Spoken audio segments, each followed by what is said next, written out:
Okay, so we're going to do a couple of simple exercises today. We're just going to do a collar touch and we're going to do a hand touch.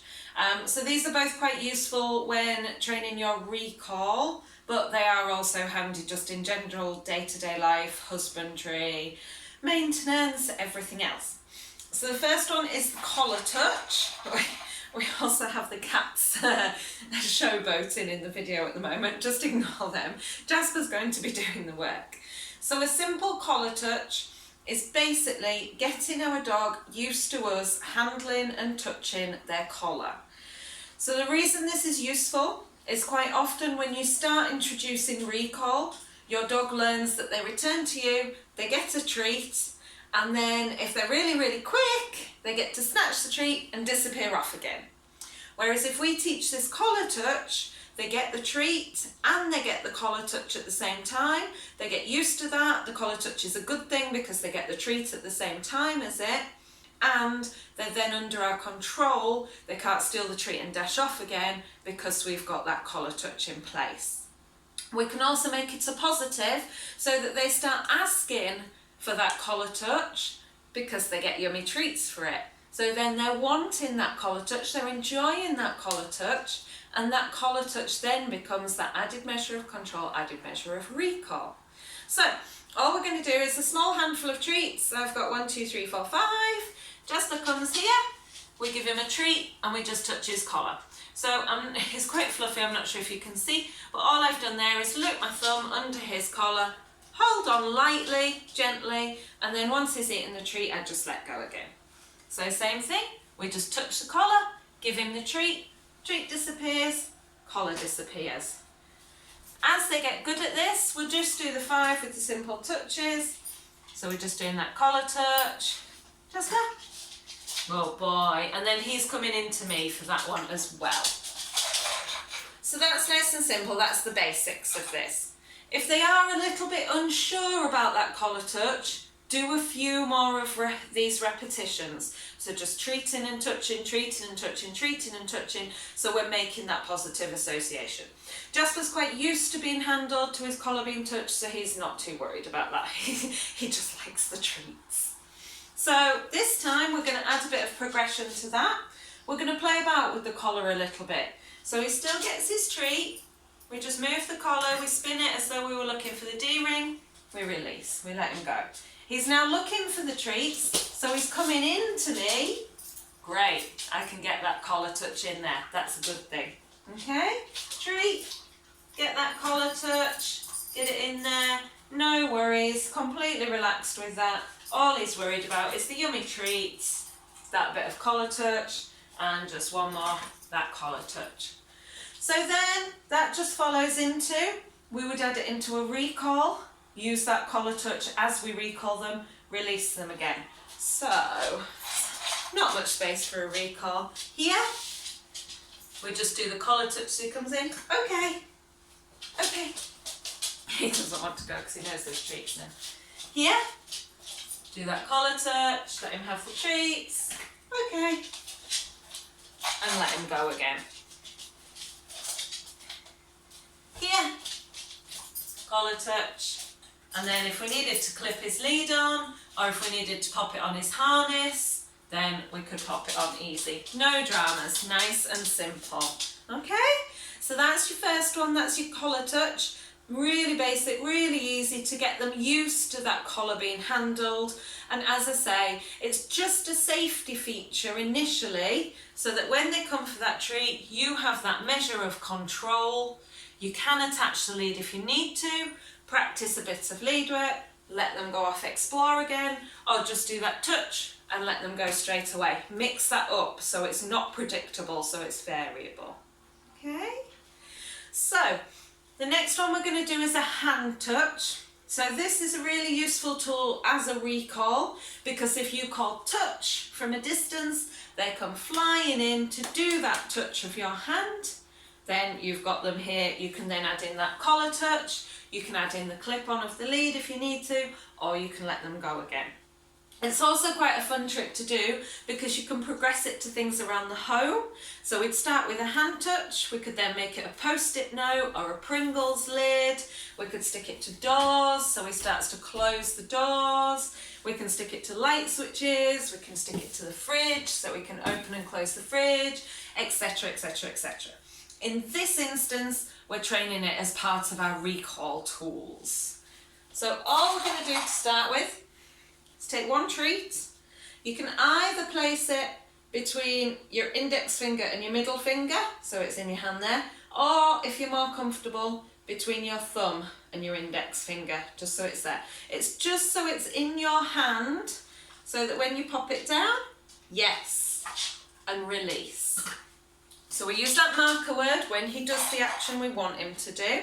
So just pop it in the fingers, hold it down, yes, and release. If it drops to the floor, that's fine. He's still getting it. He's still done the touch action, so that's absolutely fine.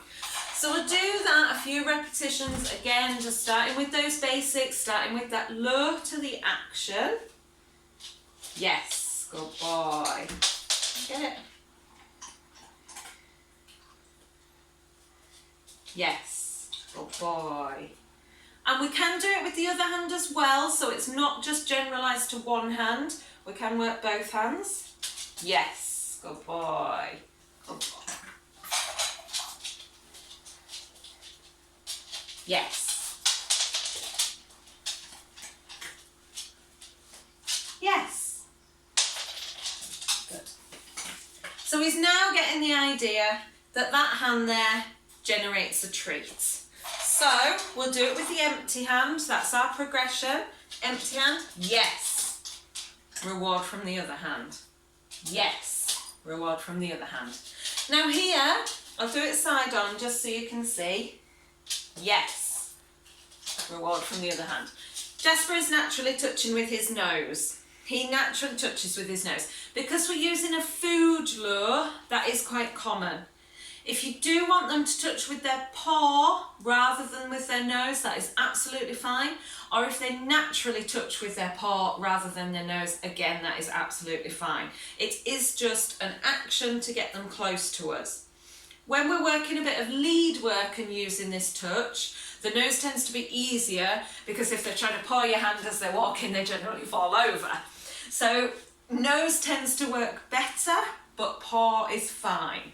If you wanted to specify a nose or a paw, you'd simply reward only that one.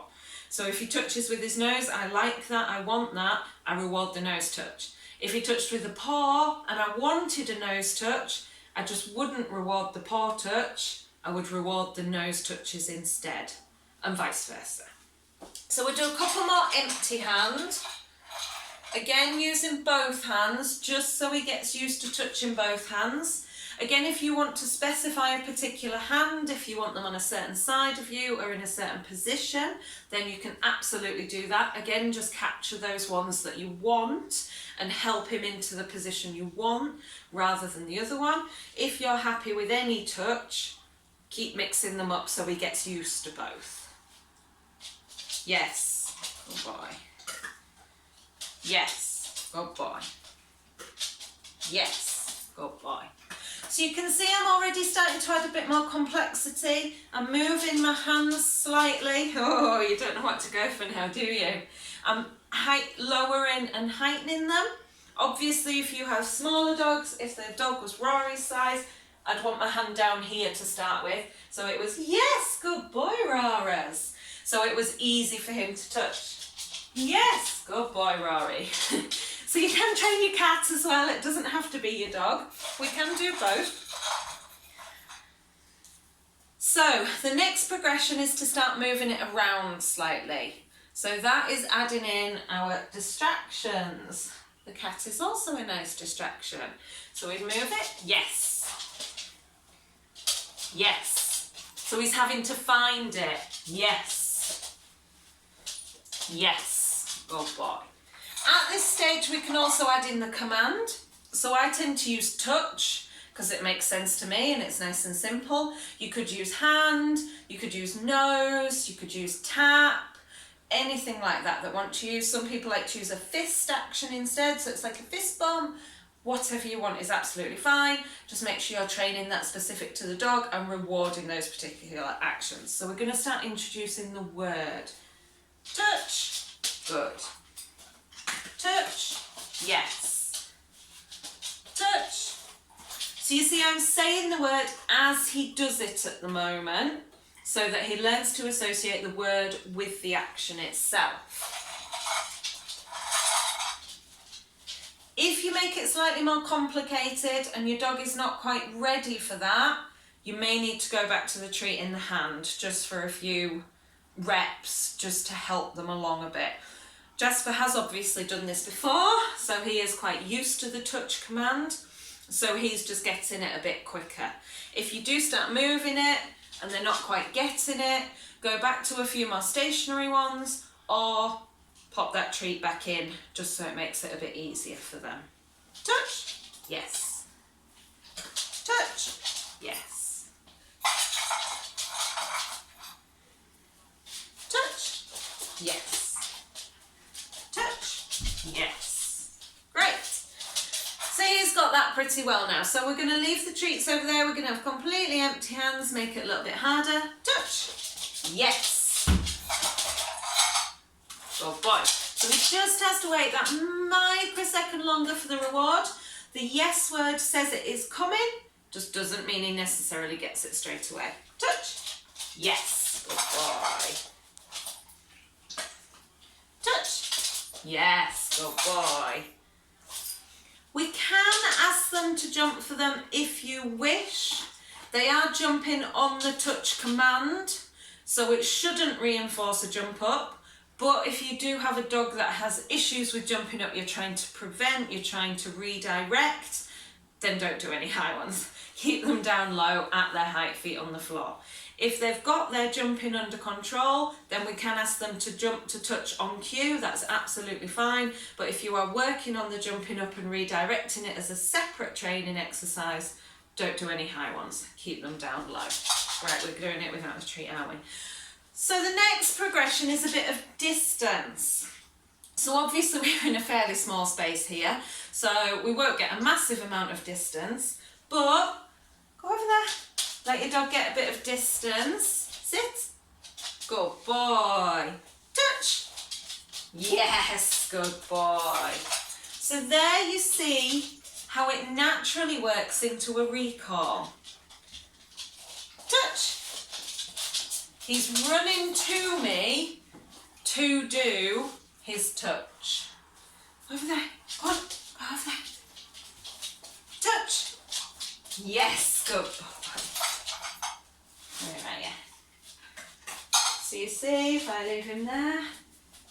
Touch. Yes. Oh. So just gradually increase your distance.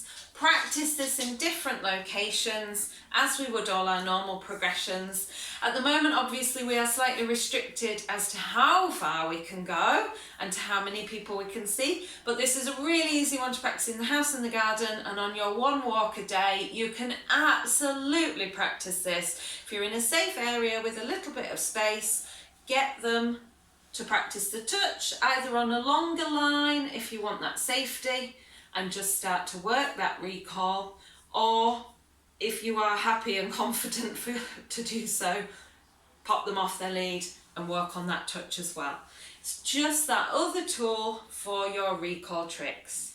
As I say, you can apply it to things around the home as well if you want to. That's a really nice way of applying it, but for a recall, it works really well. To end the session, I generally scatter him what's left. His brain's been working hard. It just ends the session nicely, lets him know we're done, lets him know the treats are gone, so he's all finished, and just helps him calm down and relax his brain a little bit. So there you go, pup. Well done. Happy training.